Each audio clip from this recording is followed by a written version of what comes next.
முருகனே துணை. அனைவருக்கும் இனிய வணக்கம். ஆன்மீகம் ஸ்டார்ட்ஸ் உங்களை அன்புடன் வரவேற்கிறது. பதிவு இன்றைக்கு கிருத்திகை நட்சத்திரம் வருகிறது.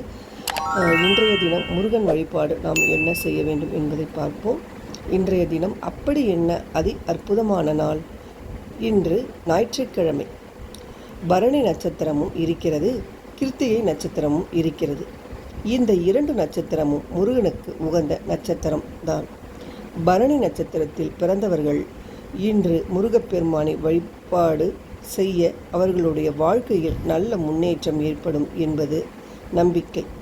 கிருத்திகை நட்சத்திரமும் முருகனுக்கு உகந்த நட்சத்திரம். இந்த இரண்டு நட்சத்திரங்களும் சேர்ந்து வந்திருக்கக்கூடிய இந்த நாளில் முருகப்பெருமான் வழிபாட்டை நாம் தவற விடலாமா?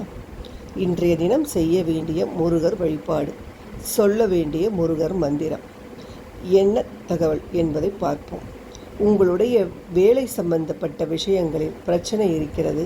நல்ல வேலை கிடைக்கவில்லை, வேலை இருந்தும் வருமானம் இல்லை, தொழிலில் நிறைய பிரச்சனை இருக்கிறது, லாபம் கைக்கு வந்து சேரவில்லை, எவ்வளவு முதலீடாக போட்டாலும் வியாபாரத்தை முன்னேற்ற முடியவில்லை என்பவர்கள் எல்லாம் இன்றைய தினம் முருகப்பெருமானை வழிபாடு செய்ய வேண்டும்.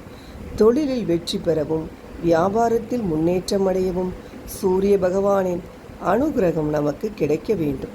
சூரிய பகவானுக்கு உரிய ஞாயிற்றுக்கிழமை அன்று முருகப்பெருமான் வழிபாடு செய்யும்போது நிச்சயமாக உங்களுடைய கஷ்டங்கள் தீரும் என்பதுதான் இந்த வழிபாட்டிற்கு பின்னால் மறைந்திருக்கும் நம்பிக்கை.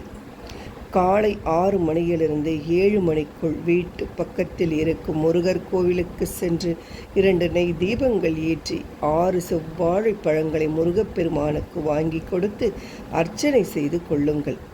ஓம் கதிர்வேலா நமக, ஓம் கதிர்வேலாய நமக, ஓம் கதிர்வேலாய நமக என்ற மந்திரத்தை மனதிற்குள் சொல்லிக்கொண்டே முருகப்பெருமானை 6 முறை வலம் வர வேண்டும். இந்த 6 மணி 7 இதை தவறவிட்டால் கவலை இல்லை, கவலைப்பட வேண்டாம். மாலை 6:30 மணிக்கு இந்த வழிபாட்டை செய்யலாம். கிருத்திகை நட்சத்திரம் இருக்கிறது, அதனால் மாலை 6 மணிக்கு செய்யலாம். முருகனுக்கு செவ்வரளி பூக்களை வாங்கி கொடுங்கள். வழிபாட்டை நிறைவாக செய்து முடித்துவிட்டு கோவிலில் இருந்து வாங்கிய அந்த 6 வாழைப்பழங்களையும் கோவிலுக்கு வெளியில் வந்து யாசகம் கேட்பவர்களுக்கு தானமாக கொடுத்து விட வேண்டும். இன்றைய தினம் இந்த வழிபாட்டை நீங்கள் செய்து முடித்தால் நிச்சயமாக உங்கள் வாழ்நாள் இருக்கும் வருமானம் சம்பந்தப்பட்ட பிரச்சனைகளை தீரும். காலை நேரத்தில் இந்த வழிபாட்டை பரணி நட்சத்திரத்தில் செய்ய முடியவில்லை என்றாலும் கவலை இல்லை, மாலை நேரத்தில் செய்யலாம். மாலை கிருத்திகை நட்சத்திரம் இருக்கிறது, அதுவும் முருகனுக்கு உகந்த நட்சத்திரம் தான். ஆனால் நீங்கள் பரணி நட்சத்திரத்தில் பிறந்தவராக இருந்தாலும் இந்த வழிபாட்டை மாலை நேரத்தில் செய்வது மிகவும் சிறப்பு வாய்ந்தது. மற்றவர்கள் இந்த வழிபாட்டை மாலை 6:30 மணிக்கு மேல் செய்தாலும் தவறு கிடையாது.